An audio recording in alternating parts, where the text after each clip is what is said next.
नमस्कार, आप देख रहे हैं वीके न्यूज। मैं हूं सुनील राउत। कोरोना की वजह से हुए लॉकडाउन के चलते टाले गए राज्यसभा चुनाव के लिए फिर से नोटिफिकेशन जारी हो गया है और 19 जून को ये चुनाव होने हैं। इसी के तहत गुजरात में भी 4 सीटें खाली हुई है जिन पर चुनाव होगा। लेकिन इन चुनावों से पहले ही कांग्रेस को बड़ा झटका लगा है। गुरुवार को पार्टी के 2 विधायकों ने इस्तीफा दे दिया है, जबकि तीसरे विधायक के भी इस्तीफे की खबरें आ रही है और बताया जा रहा है कि कांग्रेस के कई और विधायक भी बीजेपी के यहां पर संपर्क में। दरअसल राहुल गांधी इधर कोरोना काल में विशेषज्ञों और उद्योगपतियों से बातचीत करने और सियासत करने में व्यस्त है, तो बीजेपी उनके घर में सेंध लगाने में। न तो सोनिया गांधी पार्टी को संभाल पा रही है और न ही राहुल गांधी। पार्टी के नेता लगातार पार्टी छोड़कर जा रहे हैं। हाल ही में मध्य प्रदेश में सिंधिया के जाने के बाद पार्टी के कई नेताओं ने बीजेपी का दामन थामा और यह सिलसिला लगातार जारी है। तो इधर गुजरात में अब पार्टी को बड़ा झटका लगा है। गुजरात में बुधवार को ही कांग्रेस के कुछ विधायकों ने सीएम विजय रूपाणी और उप मुख्यमंत्री नितिन पटेल से मुलाकात की थी, जिसे उन्होंने कोरोना को लेकर हुई चर्चा करार दिया था। लेकिन अगले ही दिन उनकी मंशा और मंसूबे दोनों जगजाहिर हो गए।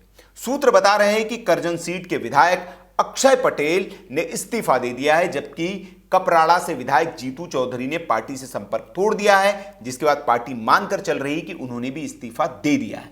वहीं एक और विधायक के इस्तीफा देने की आशंका जताई जा रही है, क्योंकि वे भी पार्टी के संपर्क में नहीं है। हालांकि उनका नाम अभी सार्वजनिक नहीं किया गया है।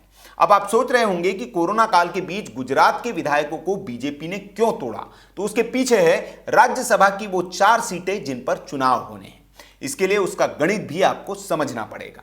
अभी गुजरात विधानसभा में बीजेपी के पास 103 विधायक है, जबकि कांग्रेस के पास 68, भारतीय ट्राइबल पार्टी यानी कि बीटीपी के पास 2 और एनसीपी का यहां 1 विधायक है। यहां राज्यसभा की 1 सीट जीतने के लिए 35.1 वोट की दरकार है।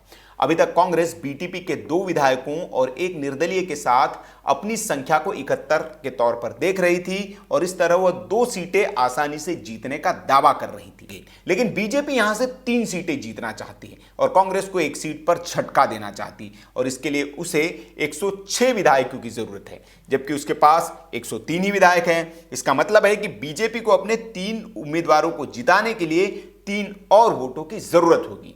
बीजेपी ने अभय भारद्वाज, रमीला बारा और नरहरि अमीन को मैदान में उतारा है, जबकि कांग्रेस ने वरिष्ठ नेता शक्ति सिंह गोहिल और भरत सिंह सोलंकी को उम्मीदवार बनाया है।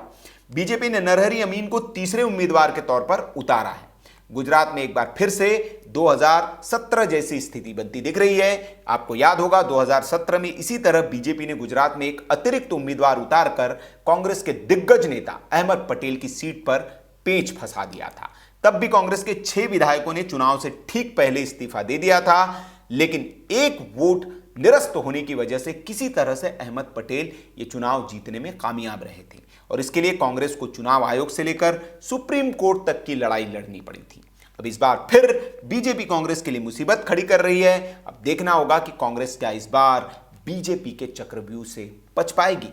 आपको क्या लगता है? कमेंट बॉक्स में आप अपनी राय हमें जरूर दें। वीडियो अच्छा लगा हो तो लाइक करें, शेयर करें और ऐसी खबरों के लिए वीके न्यूज को आप सब्सक्राइब कर लीजिए। वीडियो देखने के लिए आपका बहुत बहुत आभार। जय हिंद, वंदे मातरम।